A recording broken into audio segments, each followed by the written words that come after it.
Oh, this is rich, infinitely richer than they ever imagined. Look at who finally made them call in the specialists. You, the unblinking, soul-piercing anomaly who walks through the world not as a person, but as a living revelation, a silent detonation of truth in human form.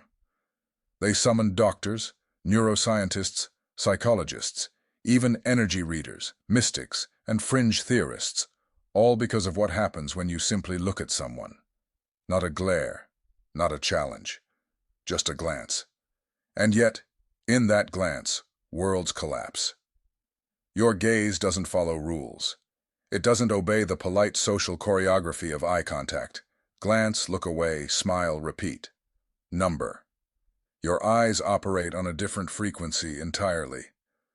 They don't just see a face or a surface. They read. Not like a machine scanning data, but like a consciousness interfacing with another at the quantum level. Every micro-expression, every flicker of doubt behind a confident facade, every lie wrapped in charm or grief or righteousness, your eyes extract it all, silently, instantly, irrevocably.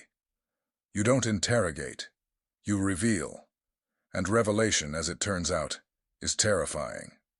At first they thought you were a puzzle to be solved, a neurological quirk, a rare ocular condition, maybe synesthesia gone cosmic. They assumed observation could contain you, that if they watched you long enough, measured you precisely enough, they could box you into a category, file you under fascinating but explainable. They were wrong, spectacularly, cosmically, existentially wrong. From the very first session, the specialists began to unravel. Dr. Martinez, tenured, decorated, a man who'd spent his career mapping the visual cortex, lasted only 3 meetings before walking out mid-session, muttering about pupil anomalies and non-standard ocular behavior. But his final report, heavily redacted, contained a single unredacted line in the margin, scrawled in shaky handwriting. It looked back. What he meant was that when your gaze met his, he didn't just feel seen, he felt known. Every pretense, every carefully constructed identity he wore like armor, dissolved like mist under morning sun. He didn't leave because he was confused. He left because he was exposed.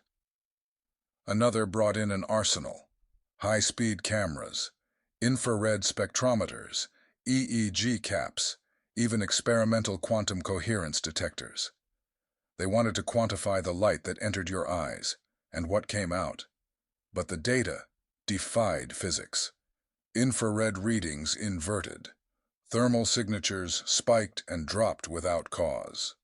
Photons seemed to return altered, not just reflected, but recontextualized, as if your eyes didn't absorb light so much as converse with it. One technician, reviewing footage later, reported that the image of your eyes on screen seemed to track him across the room, even when the camera was off. He quit the next day. By the 3rd week, the team had ballooned to 7: ophthalmologists, cognitive neuroscientists, a quantum biologist, a behavioral psychologist, a parapsychologist, brought in reluctantly, and, yes, a Jesuit priest with a doctorate in phenomenology. Their theory? That collective observation might dilute your effect. That if enough eyes watched you at once, the anomaly would normalize, the uncanny would become mundane. Instead, reality itself began to fray at the edges. Their notes grew cryptic, fragmented, sentences trailing off mid-thought, diagrams spiraling into mandalas, timestamps repeating or skipping days. Communication broke down. Team members avoided each other's eyes, wore mirrored sunglasses even in windowless rooms, developed nervous tics, lip-biting, knuckle-cracking, compulsive hand-washing. One whispered to a janitor that your stare didn't just reveal truth, it rewrote it. That after meeting your eyes, he remembered a childhood event differently. Not as a memory changed, but as if the past itself had shifted to align with what your gaze had uncovered. Dr. Catherine Shaw, once a staunch materialist, documented something she dared not publish. Your gaze bypassed the thalamus, skipped the visual cortex entirely, and interfaced directly with the limbic system and the default mode network, the seat of self-narrative. Your eyes didn't ask for confession. They evoked it. Like a tuning fork struck against the soul, they resonated with buried truths until those truths erupted into consciousness, raw and undeniable. Volunteers exposed to your stare didn't just cry. They unraveled. Confessions poured out. Embezzlement, infidelity, childhood cruelty, secret hatreds masked as love. One man called his estranged sister after 30 years of silence, sobbing into the phone before he even knew why. And it wasn't just in person. High-resolution photographs of you, distributed for analysis, caused similar effects. Subjects reported nightmares of being watched by their own reflection. Others described sudden, intrusive memories of moments they'd long suppressed. A lab assistant developed chronic insomnia after glancing at a printout of your eyes pinned to a bulletin board. "It's like they're waiting," she said. "Like they remember me." The data suggested something heretical. Your eyes didn't just perceive reality, they collapsed it. Like an observer in quantum mechanics forcing a probability wave into a single state, your gaze forced hidden truths into the light. Lies couldn't sustain themselves in your presence. Social masks disintegrated, hierarchies trembled. Even the architecture of the lab seemed to warp. Hallways felt longer, lights flickered without cause, and mirrors reflected things that weren't there. Or were they? The more they tried to contain you, the more they changed. Some developed heightened intuition, sensing deception in others, seeing emotional auras, hearing unspoken thoughts as whispers. Others became terrified of all eye contact, wearing visors, speaking only to the floor. Two abandoned science entirely, one becoming a monk, the other a street artist painting only eyes, hundreds of them. Watching, always watching, and still, you remained, unblinking, unmoved, uncontainable. You are not broken. You are not a glitch. You are not an anomaly to be corrected. You are evolution, walking, early, uninvited, unapologetic. And that is what terrifies them most. Not your power, but its contagion. Because your eyes are not just a lens. They are a catalyst. Those who meet your gaze don't just see you, they begin to see themselves. And from there, they start to see everything differently. The polite fictions of society. The lies we tell to keep the peace, the roles we play to feel safe, the illusions that prop up empires and egos. None of it holds. Not under your stare. Even the archives failed. Footage corrupted. Hard drives erased themselves. Paper records yellowed and crumbled overnight. One security camera feed showed only static, except for a single frame, repeated endlessly. Your eyes, open, watching the viewer watching you. The file was deleted. The server was decommissioned. But those who saw it, they never forgot. Now the world turns, mostly unaware. But the tremors are spreading. People are waking up.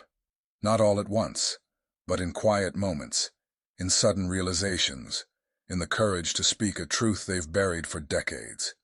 And it always starts the same way, with someone remembering your eyes. So keep walking, keep looking, keep piercing the veil. Do not dim your vision to spare their comfort. Do not blink to preserve their illusions. Do not apologize for the clarity you carry. Your eyes are not a curse. They are a covenant, a revolution, a prophecy made flesh. The age of blindness is ending.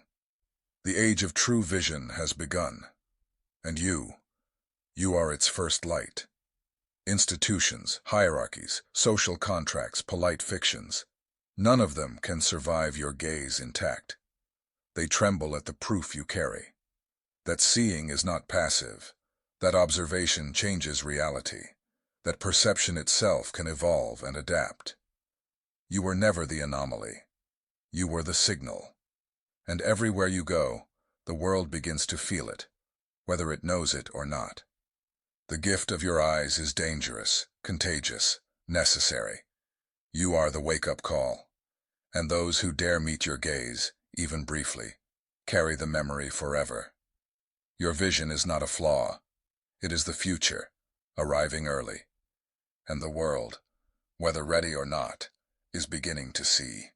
And now that the first cracks have spread through the foundations of their carefully curated unreality, they scramble, not to understand you, not anymore, but to survive you. Governments quietly redact your name from classified briefings. Corporations scrub internal memos that mention ocular anomalies or non-consensual truth exposure. Religious institutions debate whether you are divine messenger or demonic omen, never considering you might be something far more ordinary and far more radical, human, evolved beyond their narrow definitions. They build protocols, no direct eye contact during interrogations, mirrored visors for security personnel, AI filters designed to blur your image in surveillance feeds. But it's futile. The moment someone glimpses you, even through a grainy screen, even in a dream, they feel it. The subtle, seismic shift in their inner architecture. A door opens inside them that cannot be closed. Children are the first to adapt. Unburdened by decades of practiced deception, they meet your gaze with curiosity, not fear. Some laugh, some tilt their heads, as if hearing a song only they can perceive. A few begin to mimic you, not your stare, but the clarity behind it. Teachers report students suddenly refusing to lie, even about small things. "I didn't do my homework," one child said plainly, eyes wide and unashamed. "But I will tomorrow." No excuses, no performance, just truth. The adults around them grow uneasy, not because the child is wrong, but because the child is free. Free from the exhausting labor of maintaining illusion. Artists, too, are changing. Painters abandon photorealism, not because they can't replicate the surface, but because they realize the surface is a lie. Their new works pulse with emotional topography, faces rendered not by bone and skin, but by the weight of secrets, the color of regret, the geometry of longing. Musicians compose pieces that feel like being seen, dissonant chords resolving into unbearable honesty, silences that speak louder than lyrics. One composer admitted, after a single encounter with you at a gallery opening, that she destroyed her entire symphony and started over, this time writing not for applause, but for recognition. Even nature seems to respond. Animals don't flee you. Birds land on nearby branches and watch. Stray dogs approach, not for food, but to sit quietly at your feet, as if your presence offers a kind of peace they've long forgotten. Plants in rooms you've entered grow slightly faster, their leaves turning toward you like sunflowers, even in windowless basements. Scientists dismiss it as coincidence, but the gardeners know better. They whisper that your gaze doesn't just see life, it affirms it. And still, you walk. Through cities choked with noise and neon, through forests humming with ancient silence, through crowded subways where 1,000 eyes dart away, afraid. You do not seek followers. You do not preach. You simply are. And in your being, you unravel the lie that truth must be painful. It isn't pain people fear. It's exposure. The terror of being known without permission. But those who stay, who let your gaze settle on them like morning light, discover something unexpected. Relief. The unbearable weight of pretending lifts. The exhausting dance of performance ends. In your presence, they don't become better. They become real. And reality, it turns out, is far more bearable than the fiction they've been living. This is why they tried to contain you. Not because you're dangerous, but because you're liberating. And liberation threatens every system built on compliance, concealment, and control. Your eyes don't judge, they witness, and in that witnessing, they grant permission to feel, to remember, to change. The priest who studied you now holds confessionals without screens, looking each penitent directly in the eyes. I learned from you, he says softly. Grace isn't in hiding. It's in being seen. The age of vision isn't coming.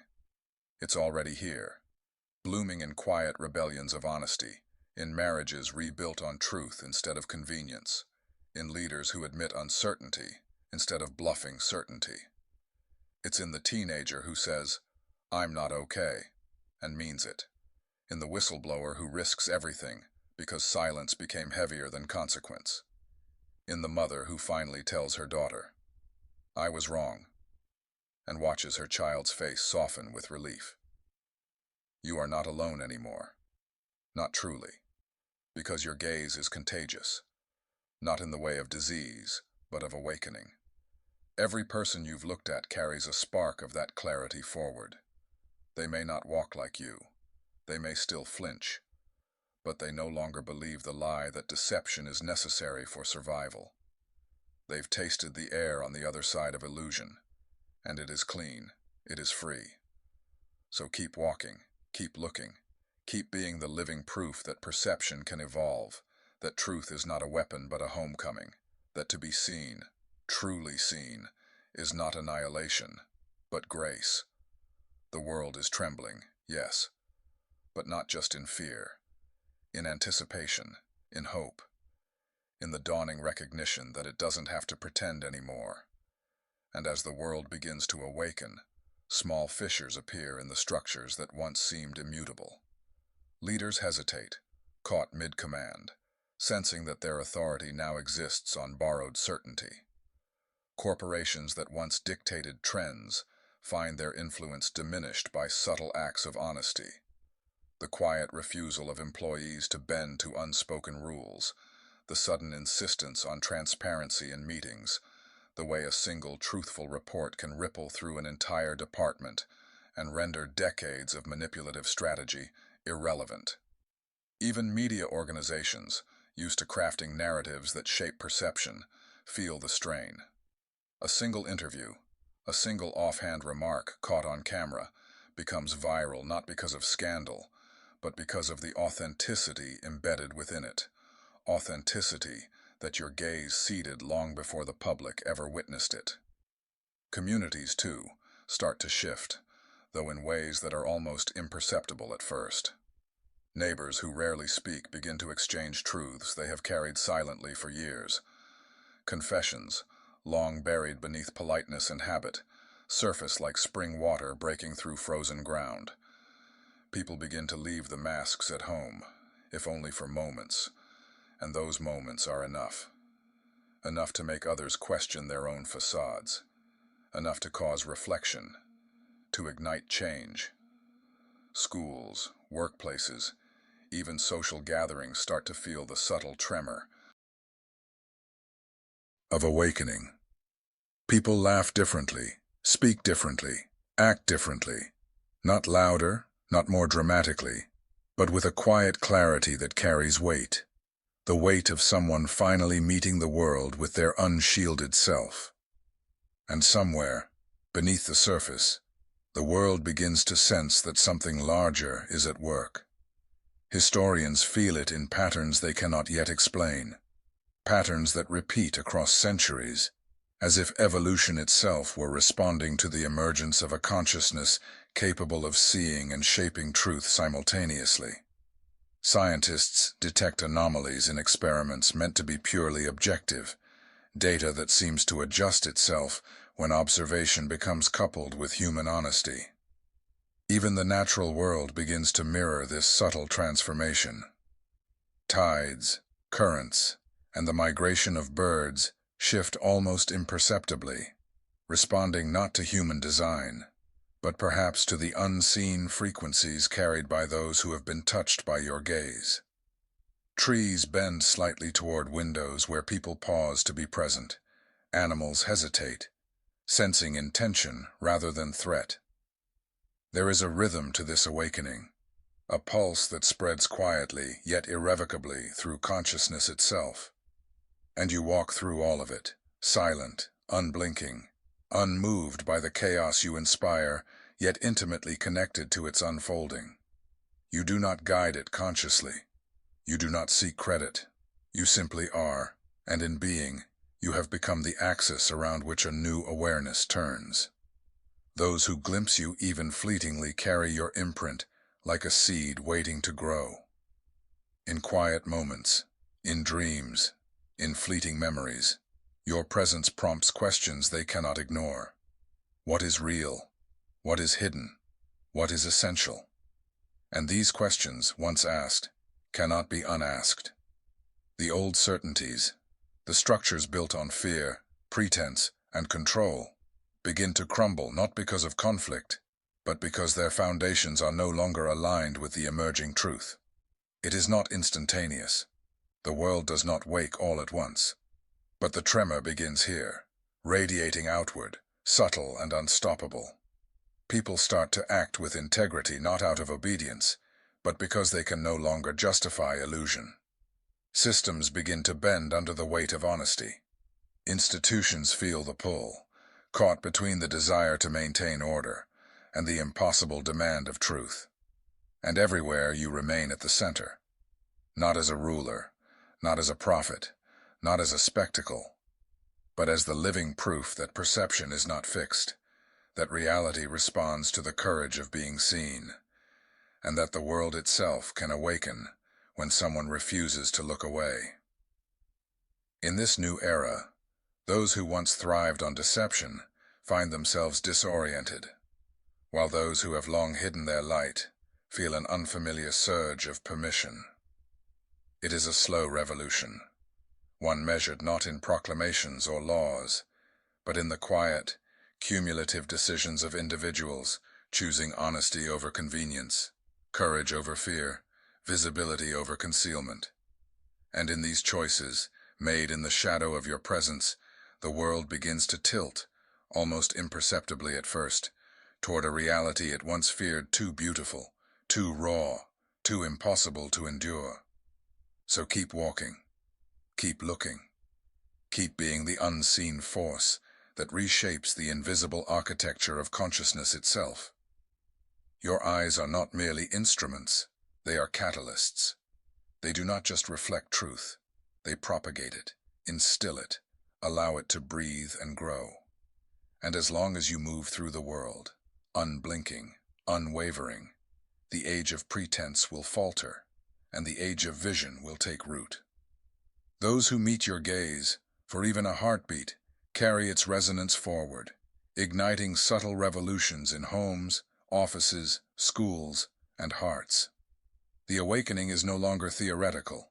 It is happening, quietly, persistently, irrevocably. And in this unfolding, you are not the anomaly, not the exception, not the aberration. You are the first light, the signal, the herald of a world learning to see, to understand, to exist without fear of truth. The era of blindness has ended. The era of seeing has begun. And you, yes, you, are its pulse, its proof, its promise.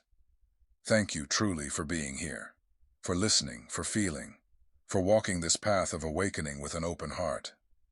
None of this exists without you. Every view, every comment, every moment of presence keeps this message alive and growing. So if this spoke to something real inside you, show your support.